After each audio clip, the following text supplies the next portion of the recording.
Hello, everybody, and welcome to another episode of Face the Truth. I am still in California.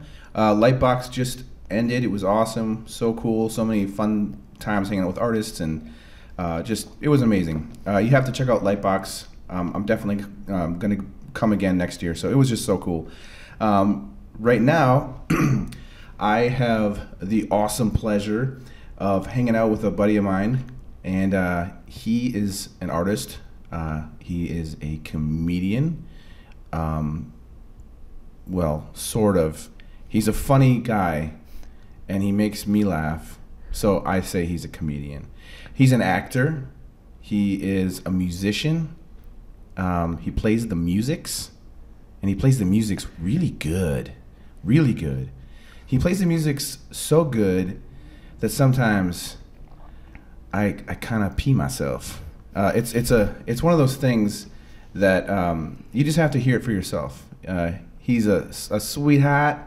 He's a sweetheart, as they say, and he's letting me sleep in his house tonight in Burbank. So I'm very grateful.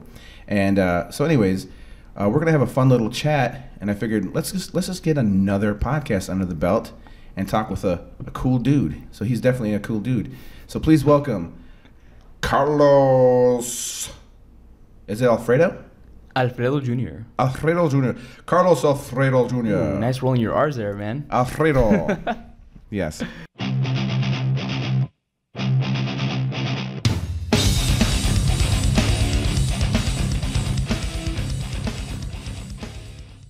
So wow, what a lovely intro, man. I appreciate that. Yes. Wow, you kind of. I have tinkled a couple times listening to your music. That's true. I tinkled out of my eyeballs when you said that intro. Oh, cheers. Cheers. We're drinking wine. We're drinking some Freak Show right now. Sponsored by Freak Show. Yeah.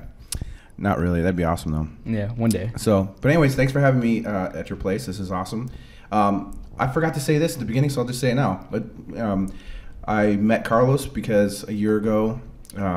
He can talk about the project, but him and his buddy Hans did a short film, Mutt and Chopps. Hilarious. Just definitely gonna have to check that out. It's a really, really fun little short. Very humorous, but just the thing that pulled me into it was just the filming, and the characters are so well developed and so humorous, and just everything overall was just such a complete package. I was super impressed, and they asked me to paint some artwork for it that was in the end credits, and then they flew me over here, and I went to the premiere with them, and we had a great time. It was awesome. But anyways, you want to talk a little bit about this Mutt and Chopps stuff? Oh my God! First, let me start. When did you start? Okay, you can go ahead. Can I? Yeah, go ahead. Can I take over your podcast, Jason Seiler? You can take over. That's fine. Let me just start by saying this guy is one of my heroes. When I was in art school, I was a huge fan of Mad Magazine since I was a kid, and I remember seeing your spread. It was your spread. My spread. My spread. You saw my spread, man. Yeah. It was the one where it was who was it? It was a bunch of comedians. That's what it was. Yeah. It was Remember that one? It was like Lewis Black. It was what else was on there? I'm blanking right now. Yeah, Ellen. Ellen was on it. Oh yeah, she was. Yeah. Jay Lam. Who's the guy that does this like weird freaking? Oh. You know what I'm talking about? Yeah, I'm blanking. He's a huge comedian. I'm blanking on it right now. Dane Cook. There you go. Dane Cook. I remember seeing that, and I'm like, oh, this guy's awesome. And I started following your work, and I started following your blog, and then this was during the whole like my art school days, and I was learning about caricature art, and you were just a huge inspiration. So when Hans Van Harken, which is my friend that which I'll talk about the show. Yeah. We were reaching out to our favorite artists so we can get a bunch of artists to do renditions of us, you know, for publicity, for the credits of our short. And we thought that'd be a great idea. And the first person that came to my mind was you. Yeah. Jason Seiler. And I'm like, I told Hans about you, and he's like, dude, reach out to him. I'm like, no, man, come on. He's not gonna. No, come on. This guy's big. He's not gonna want to talk to me. And he's like, do it right now. And he literally sat there in front of me, and he's like, I'm not gonna leave until you do it. So I started writing the email. What's up, Jason? I've been a huge fan of your work. Blah blah blah. You know, Yeah. And then within minutes, you reached out to me, man, and you were like, you know, we talked about the show, and you immediately like resonated with it. You liked it. Yeah, you sent me a couple of links, and I was like, holy shit, this is awesome. That's what it was. Yeah. It's like right up my type of sense of humor, and it's very Chaplin-esque. You know what I mean? For sure. Yeah, yeah. And which is, I love that kind of stuff. But it has, I don't know. There's something. There's something magical about what you guys were doing. So I was like, damn, this is awesome. I'd love to be a part of it. Yeah. And I'm so glad you are, because look at you. We're like friends now. Best friends, might I add. Yeah. He's got my drawing of him on his door. Wow. It's awesome.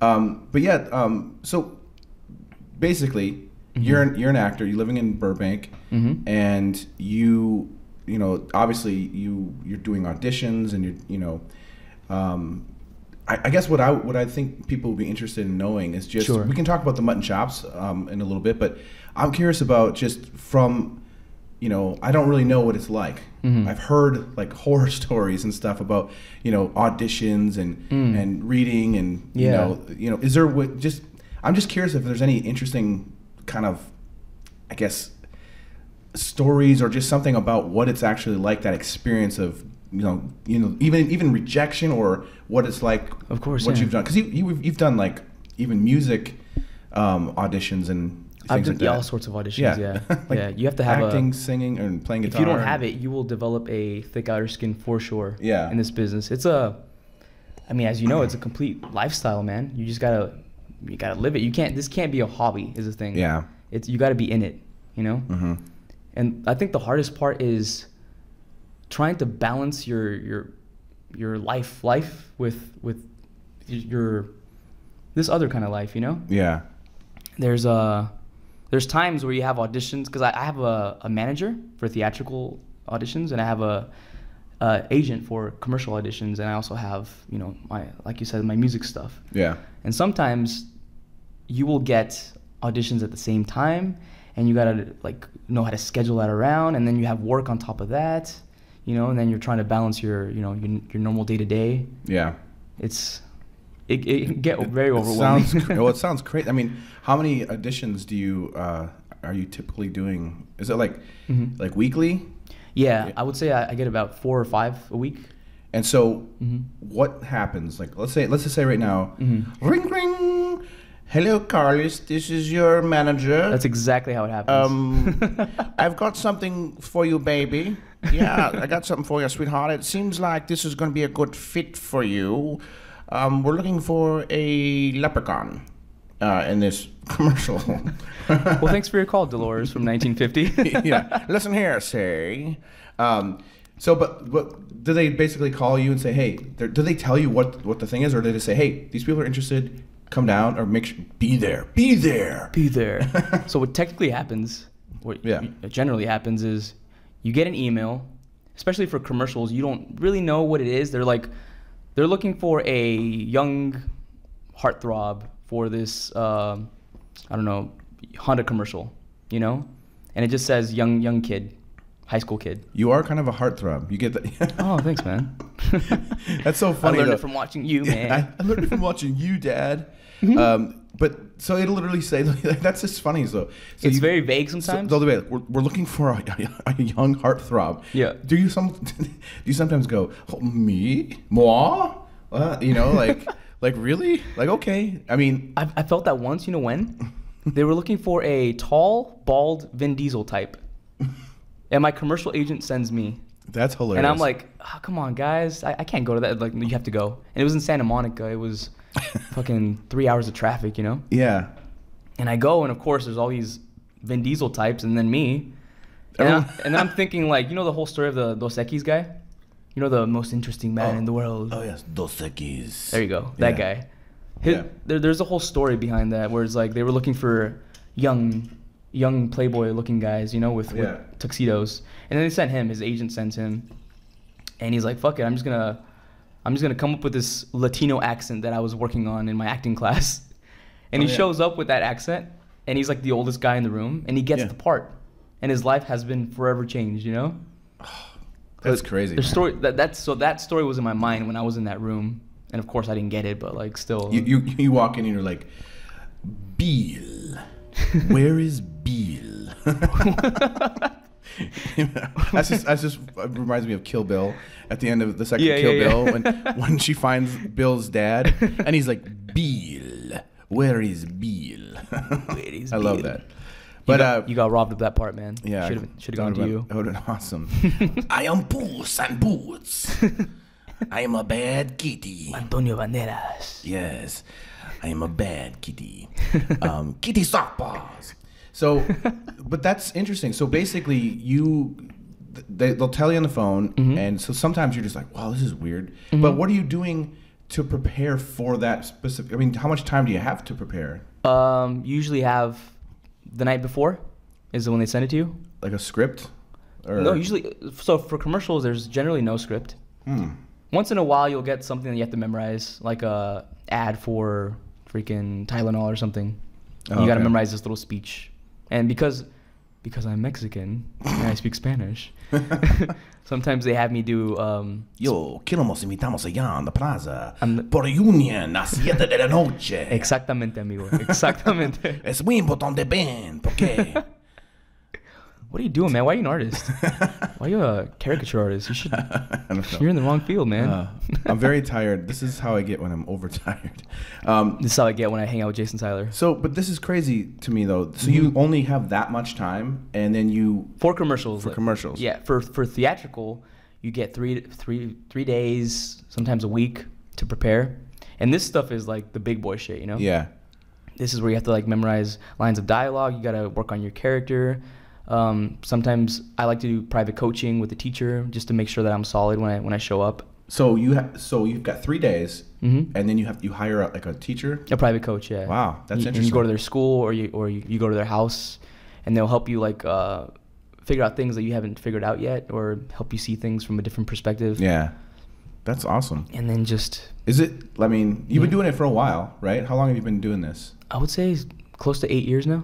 So at this point, you've kind of probably experienced quite a bit. And are you at the point now where you're like, you know, is it still nerve-wracking, or is it more like, I think I got this, or, you know, it just seems to me that seems terrifying to like, you know, go. I mean, I just imagine this. I could be wrong. Yeah, go for it. Is it like you walk into a room? I picture like a sterile room, with people just sitting at a table, and they're just sitting there staring at you, right? And they don't say anything. Like, okay, let's see what you got. Is that kind of what it's like? And then you just have to do it, or is it more relaxed than that? So it can go either way. I've gotten rooms where everyone's super relaxed, everyone's chill, and they're just like your friends. Other times they're not even looking at you; they're like eating their lunch, you know. So then you feel like, oh, they hate me. They like the first time I walked in the first moment, they're like, nope, that's not the guy. But let's just let him do his thing, you know. That's what it feels like sometimes. Oh, so and you just gotta go in there and like just kill it. You just gotta do your work. Don't treat auditions like you're trying to get the job, you know? Treat auditions like you're there to just have fun. Yeah. Just there to do what you do. Have you ever... and then walk away. It just seems so nerve-wracking to me. But also, I mean, I sort of... I mean, this is probably not relating at all, but I mean, when I was in high school, I did a lot of plays. And I remember having to audition. Oh. And I'll try to keep this short, but basically... I didn't know what I was doing at all, but I wanted to be in this play. It was called the 1940s Radio Hour.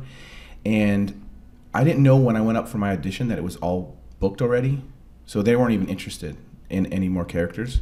That's strange. But I was already on the list. Yeah. I was at the end. They're like, might as well just... And it's sort of a musical, so you were supposed to prepare a monologue and then also a song. Yeah. I'm the only one that did not prepare a song that had music. Like, everyone gave the music to the choir teacher and he would play and people would sing to it. I didn't know to do that, so I came and sang an a cappella song, a ballad from one of the rock bands that I was into at the time. Yeah, like punk. No, it was like this is punk. It was like Jason, a metal. right? It was like a metal ballad song. Really? And I came a cappella, and I just went up there and sang. And then my monologue. You shouldn't drink when I say this. My monologue was from what do you call it? Ernest. It was from an Ernest Goes to Jail movie. Oh, no way, dude. My monologue was from a scene where he's locked up in jail and he makes a gun out of soap. That was my. Oh, that's Ernest Scared Stupid. Oh, is that the one? Yeah, the Halloween one, right?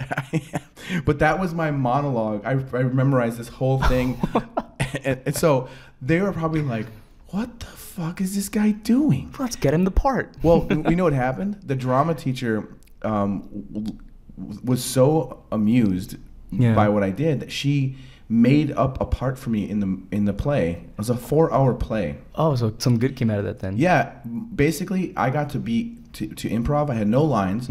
I just got to walk around on stage and do things, and I was walking around like Charlie Chaplin, sort of with my feet all like sideways and stuff, and every once in a while I would fall down some stairs, and it was just all comic relief. And every night I did something different. Sometimes I'd walk off the stage and walk through the crowd, through the auditorium. It was just weird Through the stuff. audience? It was like, wow. Yeah. So it was really, really fun. But anyways, that experience.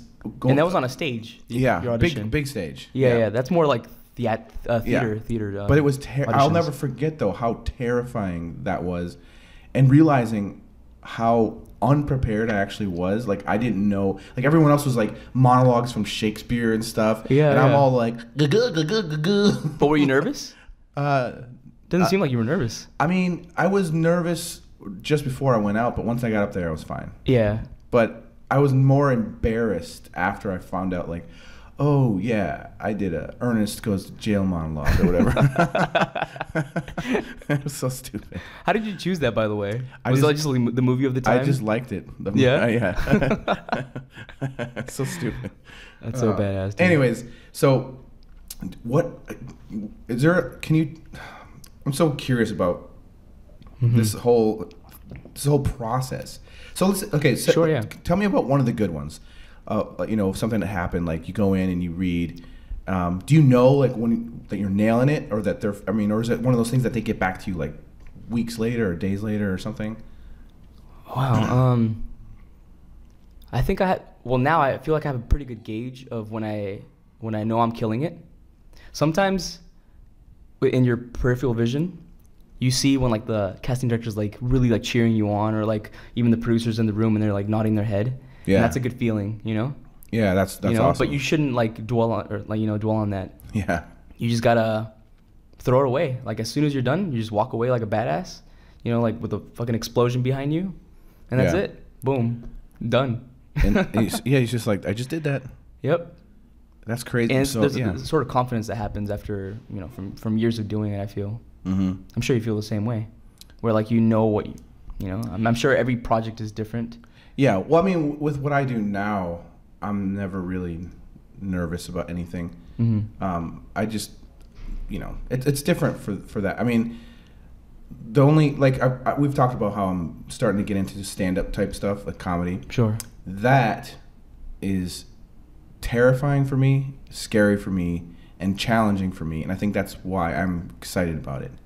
Because I need something to challenge me. You know what I mean? Right, yeah. I'm not saying that my illustration work doesn't challenge me. It does. Like another creative outlet. Exactly. Because I'm used to the... Sure. I can relate. I mean, every job I do is challenging, but in some way.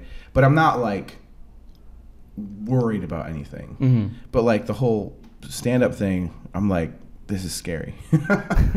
but it's exciting, I mean, that world is just, like, it takes balls to be up there, man. Seems like that's one of the hardest things to do, man. Well, especially for me. I'm not really good at talking, as you guys can tell. No, you're doing just great. Hey, thanks, man. So after you get selected, what's the process? Like what happens next for commercial or anything else? So when you get selected, that means you got a callback, which means you have to go to the audition again, and that means that the casting director or the producer really liked what you did, and you have to do it again. Usually you have to do it exactly the same, wear the same clothes, and you do it exactly the same to these people. Do it like more people in the room now.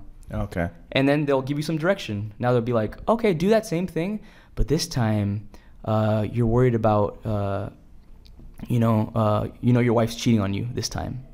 So then you do the scene with that in mind, and they want to see how well you take direction. Yeah. And then you do that, and then sometimes they'll throw something at you, and sometimes they'll be like, can you read for a different part? And they'll give you a different script, and they'll give you 5 minutes to go outside and prepare, you know, that kind of thing. And then you just, again, you walk away like a badass. That's crazy. And then you hope for the best. And then the next step after that would be you're on a veil. And a veil means to not make any plans between, they'll tell you the dates. Like, if you get the part, don't make any plans from now till Saturday or whatever, because those are the days they're going to shoot. So then that means you're on a veil. So then you tell your work, hey, I might get this part, so please don't book me on those days, so you get all that time off. It's crazy, man. And then you don't get the part, so you lost all these times or all these days to work, to make money, to pay your rent. It's just a whole ordeal. That's so crazy, man. Yeah. That's awesome. No, it's awesome, like hearing that, you know, like hearing from someone who's doing it, because I've always been curious about that. I've heard different podcasts or different people, just the nightmares of it, but yeah, you know, part of that struggle, I'm sure, keeps you motivated, keeps you working harder, keeps you on my pushing toes. yourself. Yeah, for sure, dude. Yeah. That's crazy. I mean, that's one of the things that I believe in. I believe that struggle is key in you know, so important in making somebody a good artist. It doesn't matter if you're an actor, musician, painter, sculptor, whatever. If it's too easy, you're probably going to be bored, and you're not going to really do anything amazing. Yeah, you need a challenge for sure. Yeah. And you need to find also your artistic family. Yeah. You know, you start like picking up people, or not picking up, but like not even collect. What's the word? Not collecting people, but you start making friendships out of people, like-minded people that feel like you, that inspire you, that you know, that help you grow, and then. Yeah, so do you have like a good community of acting friends? That you for can, sure. That's awesome. Yeah. Do you practice with each other, like certain things that you have coming up? And sure, yeah. Right now I live with one of my good friends, Hunter. He's also a really solid actor, and we just inspire each other. We watch movies together. We just the other day we watched Spaceballs. Oh, I love that movie. That's awesome. Yeah, classic. But yeah, like I was telling you earlier, I installed a backdrop for my self-tape auditions, and it's cool, man. It's a cool world. Do you like when you guys watch a movie together? Do you guys can you watch a movie without like just I feel like breaking it down? I feel like I can. Because I mean, I'm not even an actor, and there's sometimes I watch movies and I'm like, oh, I know. Like, sometimes in a movie something will take you out. You know, like, oh, that's just. I mean, sometimes I'll get like, oh, that was an awesome choice. I can't believe Dustin Hoffman did that. You know, like I'm gonna steal that and put it in my back pocket. You know. Yeah. Okay, that's awesome. Yeah. I'll do really that, cool. and yeah, it will take me out from the story a little bit, but not really. Yeah, I always feel like you know, people that, you know, like for example, like that Mad magazine cover. Sure. Like. You know, when I look at it, I see all of the things, and I just look. I can look at the part of the tongue that I painted, and I can remember what was going on that day.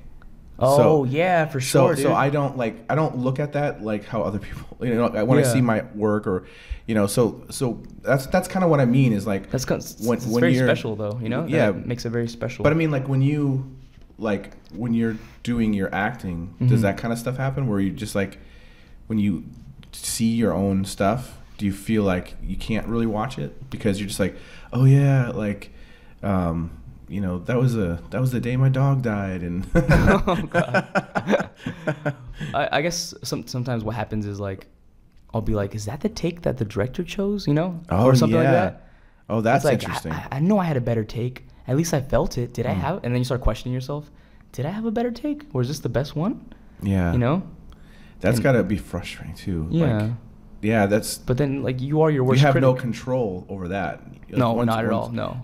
So sometimes you do like several different takes, and you have no idea. You have no idea. Yeah, you know you nailed it for sure, but then you don't. Do they ever take bits of one and piece it with a, you know, like cut one and take a beat from another one and put them together and try to make one? If it works in the editing, then for sure. But editing is magic. Out of your, it's magic, but it's out of your hands at that point. Wow. You know. unless you're the director, but then I feel like you're kind of biased. Yeah. You know, or you could be biased. At least I was when I directed my own film. Yeah. Back in the day. Well, I mean, it seems like the one thing that I think is really cool is just how I can feel just how passionate you are, like, and every time. Well, I've only seen really the Mutt and Chopps stuff. Sure. Yeah. And you completely disappear. I was telling you today, like, so I'll share the artwork on the podcast so people can see it on the YouTube. But the caricatures that I illustrated for you and Hans are not caricatures of you and him. They're caricatures of your characters. Right. And that must have been a challenge for you because you didn't know me. Yeah, I didn't know you. We never met. I just was trying to. You never heard I guess you had the footage, but you. Yeah. Yeah. You don't really talk in it, really. No, exactly. I feel pretty good about the likeness of the character, but when I met you, I'm like, oh my gosh, it doesn't look anything like. So it's, excuse me, it's really cool because you became this completely different thing, and it's really, really funny. And that's why I say, like, there's something about Mutt and Chopps that feels like, kind of like Laurel and Hardy, or sure, yeah, those were like inspirations for sure. Even Harpo Marx, the Marx Brothers, yeah, just early silent film and it's funny stuff. too because like you're a good looking dude, and you're a smart guy, and in Mutt and Chopps you look completely like a brainless like goon. Like you don't look anything like yourself, and you pull it off so well. It's so funny. Thanks, man. And then Hans' character is just like brilliant. He's like. He's almost like the too cool for school, like Indiana Jones, like cool guy, but he's not really. Yeah. Like he's kind of an idiot too. Snake oil salesman. Yeah. And it's just hilarious, like the combination of the two, and you're kind of just like, yes, master, yes. Like it just seems like, like his, like I love that one. There's like one scene where. You're like carrying everything, right? Yeah. Like basically, he's just like leading you around. I'm just like his servant. Yeah. Yeah. So. That'd be interesting to talk about, just like sure. Let's talk about the origins. Like, how did Mutt and Chopps even start? Like, what happened with that? Because you guys were roommates when you started that, right? Sure, yeah. So I lived with Hans for, I want to say 2 years in San Francisco, and then he moved to Los Angeles, and then I basically followed.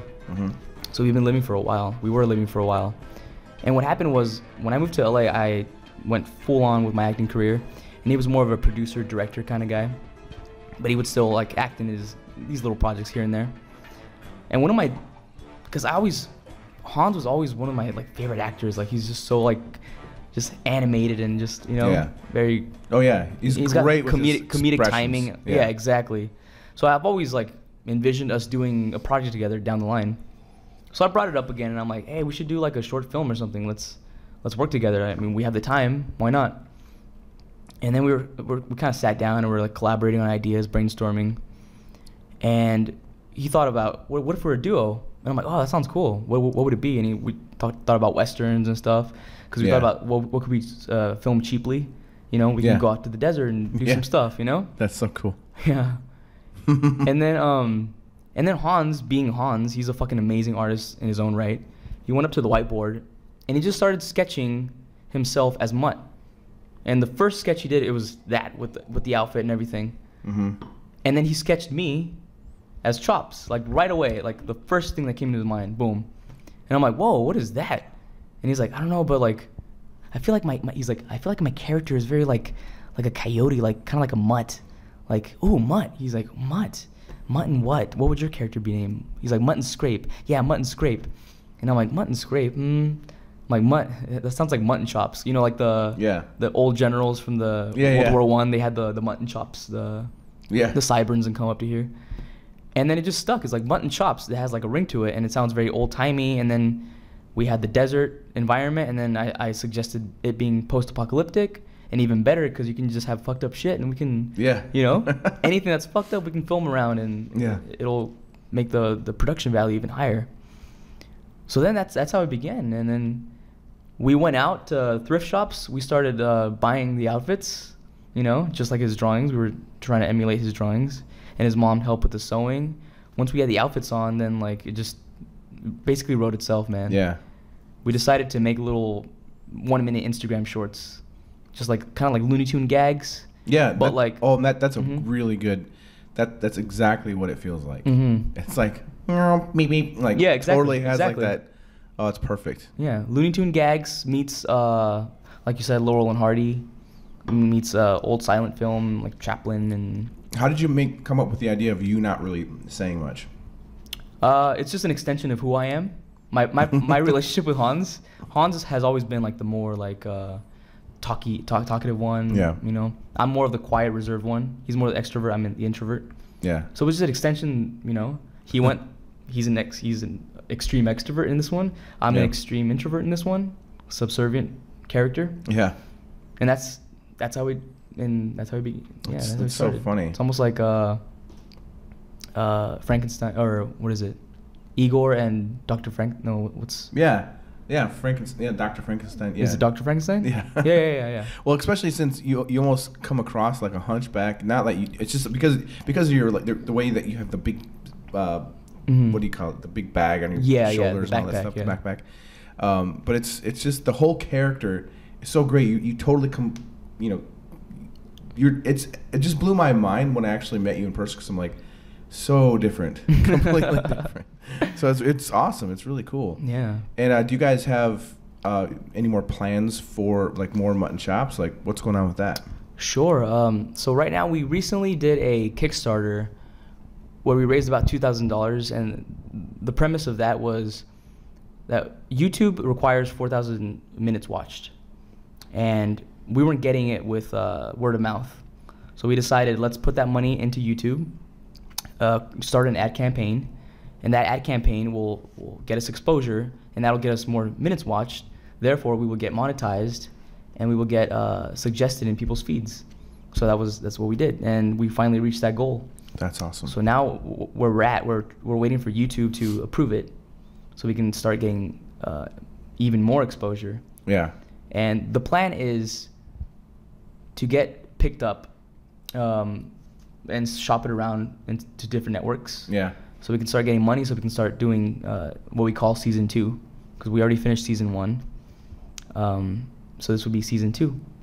Yeah. If anything, we would call this new season 1. You know, yeah. And the other stuff was just like practice, or just So when you guys come up, I mean, the gags are hilarious. There's like, you're doing a really good, almost stand-up comedian type thing with these shorts that you were doing. Like they're like what are they, like a couple minutes long? The first little bits. Yeah. The first one thing was but you have like a nice setup and then like a punchline. Yeah. Setup, punchline, like exactly. And it's really fun to watch, because you're like watching it and okay, something stupid's gonna happen. Like really something soon.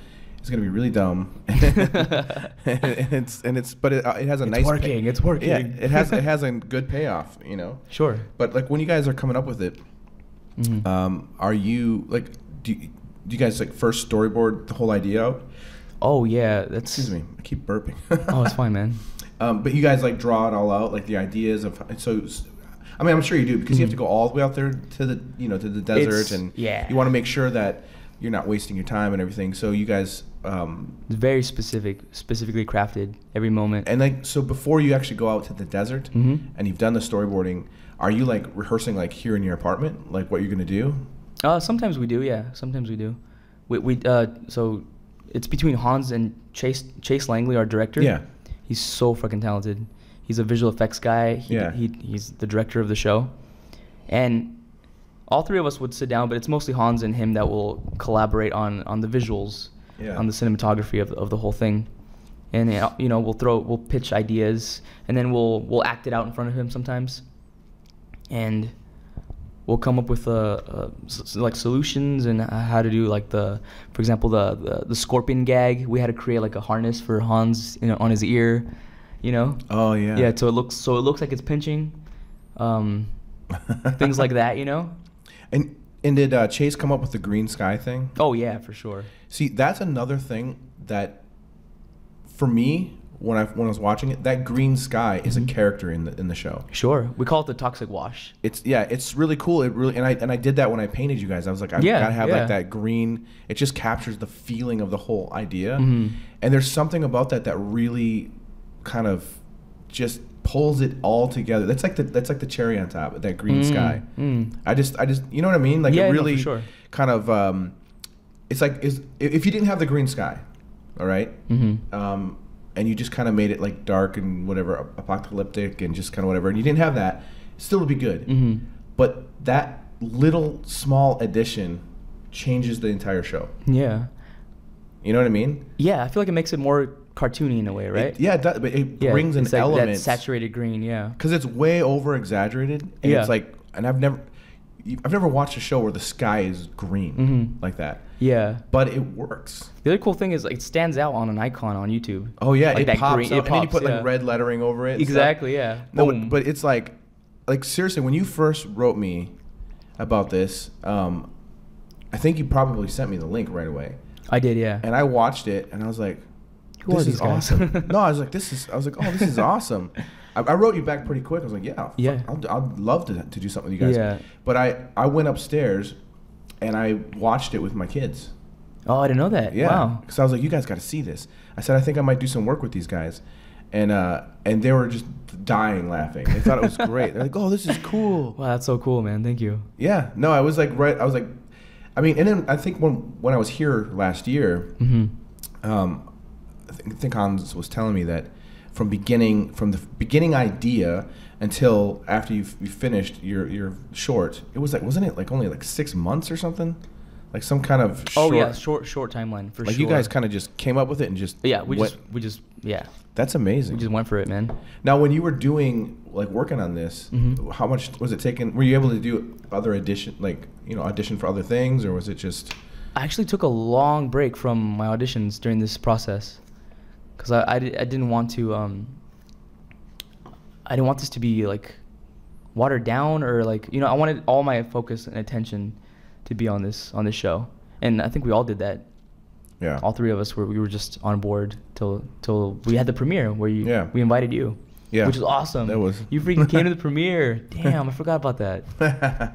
No, that was cool, man. It was awesome. I got all teary-eyed when the last frame of the whole short was your drawing of us, right? Yeah, that was pretty cool. I was very honored, though. I was very honored. And you know what's really cool? On my way, I was in Chicago airport waiting to come here, and I was having dinner or lunch or whatever, and this guy's like, so where are you off to?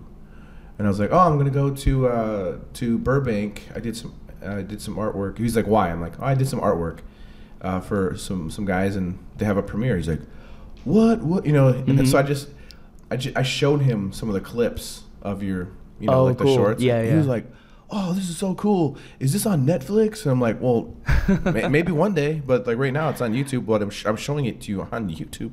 Yeah. But it's just funny because I didn't know what to even expect. Because I just saw like the little clips. So it was really cool to come and hang out with you guys, and then go to watch. And see how excited and pumped you guys were. Oh my God, yeah. And just to go there and just. A lot of people showed up too. It was good. It was over 300 awesome. people went. Yeah. Yeah, it was cool. I never went to any kind of premiere before, so it was awesome. Oh, I didn't know that either. Yeah. Right on, man. No, it's pretty cool. More to come, young man. More to come. More to come. No, that's really cool. But you know what? Talking to you about this, I just like this. This is like, it's so interesting to me to hear like the perspective, of someone that's, I don't know, it's such a different type of art than what I'm used to. I mean, even your music, like I used to be in bands years ago. I pick up my guitar, my acoustic in my studio once a week, maybe fiddle around. I don't have as much time anymore, but I still love music. I still sing all the time and stuff. But your friggin' videos that you post, like you're a sick guitar player, man. Thanks, like dude. It's crazy. Like when did you start playing guitar? I started when I was 9. I started playing at church. Yeah. And I hated it. Yeah. Freaking hated it because I got calluses on my fingers. But you were like up there like playing like worship songs for the church? Yeah. That's the only reason I wanted. At 9? Yeah, 9 or 10. Yeah. Holy crap! That's the only reason I liked church in the beginning. Yeah. You know, was because I was playing guitar and, you know, I got to not have to sit and listen. Yeah, but you played so much that you were getting calluses when you were. Yeah, like, yeah. My mom would kind of like force me to play, and I was playing all these like easy chords. And it got really boring. I'm sorry. Go for it. No. What are you gonna say, man? I was just gonna call you Coco. Remember me. Yeah, remember me. Because you should dress like Coco for Halloween. I have. And here's the picture. Oh my gosh. You should send me a picture for that. Because I just thought about it. Yeah. Because like you kind of look like the character. No, for sure. And I wear like the wife beaters all the time. Yeah, and you're like this. I can just imagine you as a little boy. Yeah, totally. That's so cool. Oh my gosh, that's funny. Yeah. Definitely need to send me that picture. For sure, man. For sure. So that's when you started, and then, but dude, like. And then of course you become a teenager and you become rebellious. You want to of course, go against your parents. Yeah. You know, and that's when I found heavy metal. That's what like made me a huge Metallica, Iron Maiden fan. You know, and that's what got me into. Oh, that's late Metallica, man. I'm talking about like. Oh yeah. You know what I'm talking about? Yeah. Oh, okay. I never got into them. You got a refill. I'm gonna get a refill too. You want to?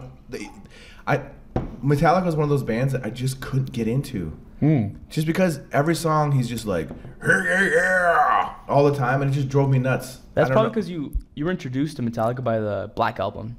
That's where everyone probably That's where every fan like kind I of like, respected the talent of the songwriting. Sure. The singing drove me nuts. That's really what threw me off. Yeah. But I was into like, you know, punk, right? The Sex Pistols Yeah, and the you're Ramones a punk rocker. And, the Misfits and all that stuff. See, in my high school, the punks and the metal heads were always liked divided. Metal. I liked metal too, but the difference for me is I grew up very hardcore fundamental Christian home, and I was only allowed to listen to Christian music. So that meant Christian metal like Striper. Oh yeah. And there was a band called X Sinner, and they sound just like AC/DC, but they're like, Jesus loves you on the highway. You know? Really? Oh yeah, it was like. I know Striper, but I don't. What's his band? X Sinner. X Sinner. Yeah, they sound just like AC/DC. X like X and then Sinner. Wow. Like I no longer sin because Jesus is in my heart. Yeah. Yeah. So I wasn't allowed to listen. Like my dad called non-Christian music "Ak and roll." Really? Like it's Aki, like Ak and roll. Ak and roll. So I wasn't allowed to listen. When I was in high school, I bought I bought Nirvana, Pearl Jam, and a Beastie Boys record, and Rage Against the Machine, and my dad found them, threw them away. When I was 18, they were that strict with you. Wow. Oh yeah. So, and I was in bands in high school, but I had to learn. Like people are like, "Oh, dude, you kind of sound like Nirvana a little bit," and I'm like, I only sound like Nirvana because I'm listening to Christian bands that are trying to sound like Nirvana, and I got influenced by that. So that's why, like, so then when I was 18, I just went deep into like punk rock, like you know, like Operation Ivy and Black Flag. Oh yeah, Black Flag, all that stuff. And I started re-teaching myself music because I knew I was so depraved. Yeah. But I was into. There was a lot of Christian metal bands. There's a band called Tourniquet. Like you should look it up. Tourniquet was this. Well, now I'm curious. Yeah, for sure. They were like, I'm trying to remember something real quick. They had this like, this is what they kind of sounded like. There was like oh man, this is gonna sound so stupid. But they had like this lyric that was like, just as a dog returns to its vomit, some of us turn to our wicked old ways.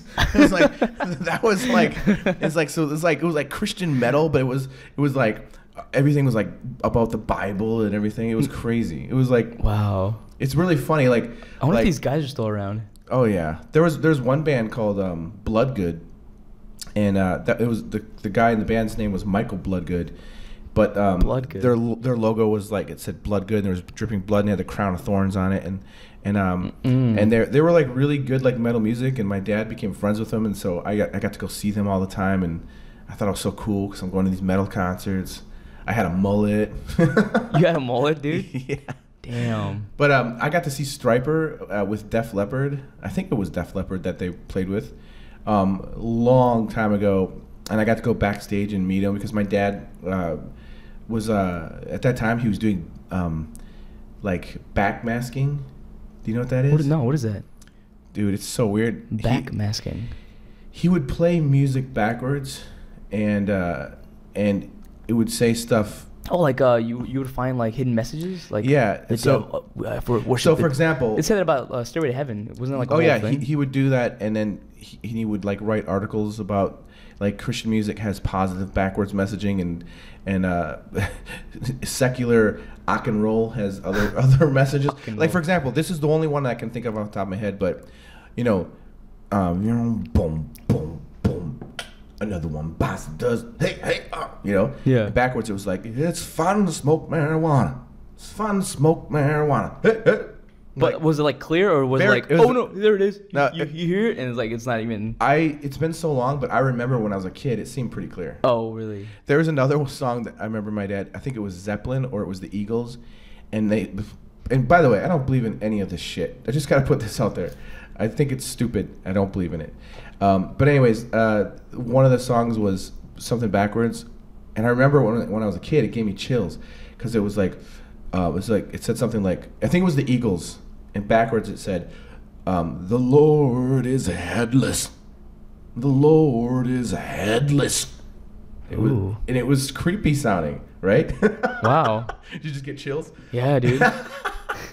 No, but I remember like my dad was really into that, and so he got backstage passes for bands that he would. It was like weird, Yeah. And my dad was in bands and stuff too. So, but anyways, I don't even know how we got on this, but Who cares, man? Here we are. it's a fun conversation. Wait, But we're talking about your music though. But so I have a completely different kind of upbringing. Mm-hmm. So I got into the music when I was an adult because when I was a kid I couldn't listen to this stuff. So, but you just, I mean, here's the thing. Mm-hmm. For people listening, and maybe you can send me some clips and I can like put some music in just so people can hear it. Sure. Yeah. But you are not just like, oh, I like to play. You are like really good. Yeah, I took it very seriously. Oh yeah. I mean, you post on Facebook and Instagram, and I watch every one of them, and I'm like, holy shit, that's crazy. Jason Seiler approved. Yeah, and I love watching your face too.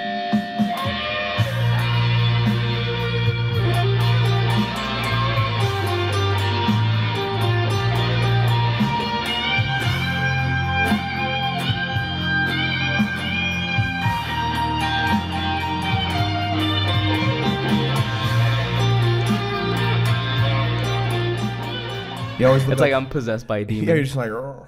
Yeah, it's pretty awesome. But I mean, how many hours a day do you play like every day? Just like like. Yeah, it just seems so.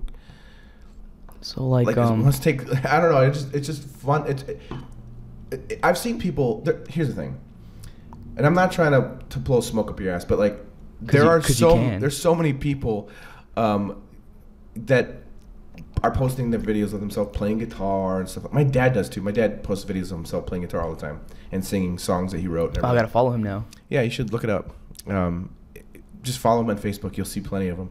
But a lot of them, I'm just like, oh, I get embarrassed for the person because it's usually super cheesy or whatever. But every time you do it, I have to watch because I'm like, I'm just amazed by your guitar playing. Thanks, man. Because it's crazy. Like, I don't know, man. It's impressive. I appreciate that, man. You do a lot. Love. You're a very, you got your fingers. I mean, even much like you, like it's creative outlets that you want to explore. You know. Yeah. Like you're doing the whole comedy now, and this is like a extension of who you are as a person. You know, guitar was, I would say, my first love. You know. Yeah. And I can't let that go. You know. Oh yeah, no, it's amazing though, and it's so cool because you do covers. Mm-hmm. of so many different bands I've seen, and you're like, damn, that's good. But the thing that I like about it, I think what's good is I've noticed when you do a cover of a song, you're putting Carlos into that. Like you're not just copying the song. Like you're like putting like there's like some character in there that's really awesome. That's why I watch it. Like I'm not just watching it because we became friends. Because guess what? I'm not going to name names, but there's some people out there that I know that do the same thing, and I cannot watch it at all because I feel so embarrassed because it's so bad. They're good, they're talented, but they just like, it's hard to explain. It's like my daughter likes to say this. She likes to say, "Cringe, Dad." That's so cringe, and so that's the best way I can say it. Is like, I'm just like, oh, cringeworthy. Yeah. Well, that's the highest compliment, man. I appreciate it. Appreciate you. Of course, man. I was thinking about this, about what I wanted to do, how I wanted to do this, and I think I figured it out. So I want to see if you'll play along with me. So Ooh. It's time for Serious Questions with Jason Seiler. And here's my serious question. Yes. I want to act out a scene with Carlos. Would that be possible? Let me talk to my manager. Yep, she says it's cool. Okay. All right. So I'm gonna just start, and we'll take it from here, because you kind of inspired me a little bit talking with you. So I gotta get in character. Okay. Okay. Was that how we do it? Okay. This is how we do it. All right. Masterclass with Jason Seiler. Yeah. So, hey man, this is so awkward, man. This is not. I know we haven't seen each other for a few weeks, and dude, there's something I gotta talk to you about. This is not gonna be cool. I know you wanted to get together. I know that you wanted to. I know you wanted to hang out, but I just feel like I can't hang out with you unless we. Unless we what? Just spit it out, dude. Okay. Oh man, this is not easy. So, I don't want to. This is like really hard to talk about, but just say it already, man. What the fuck? Okay.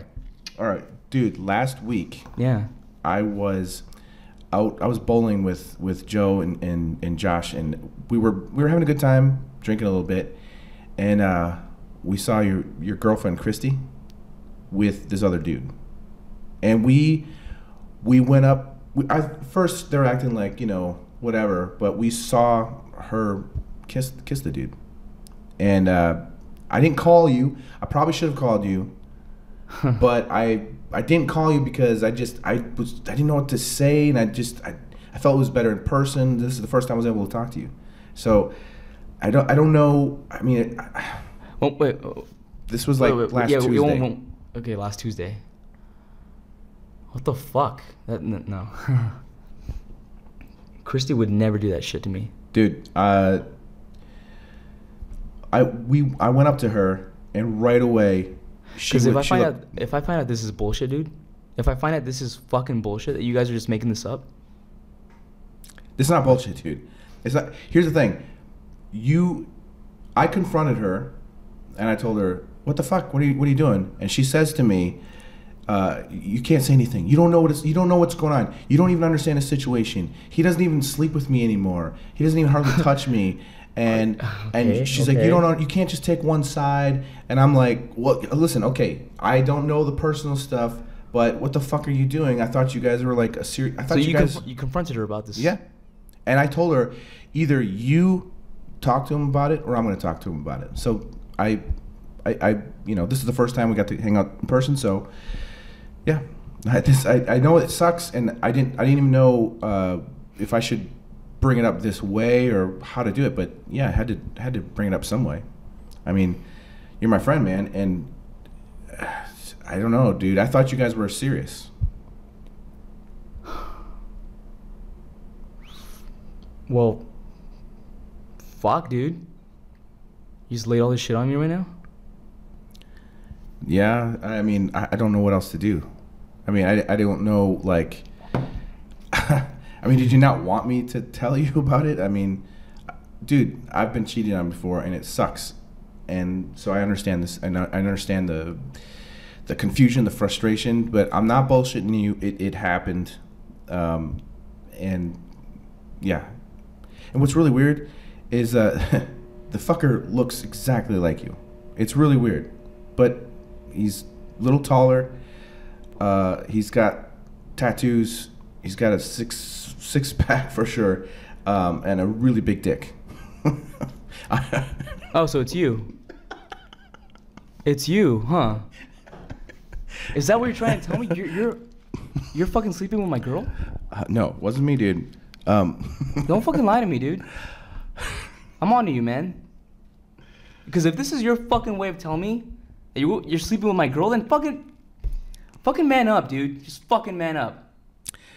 Dude, now it's getting weird because, of course, it's not me. I'm not Mexican. I said looks just like you. Oh, yeah.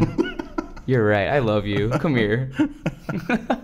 And that was Serious Questions with Jason Seiler. That's a good question, man. Cheers. Cheers, buddy. That's the best one so far. That's awesome. People are gonna like tune in at that part and be like, "What's going on?" Fucking Christy. I don't even know what I was saying. That's awesome. Wow. Were you getting really upset? Yeah, dude. I did a scene with you, man. What an honor. Actually, you've talked in the past. You wanted to be a character in Mutt and Chopps. Yeah. And I'm gonna make that happen.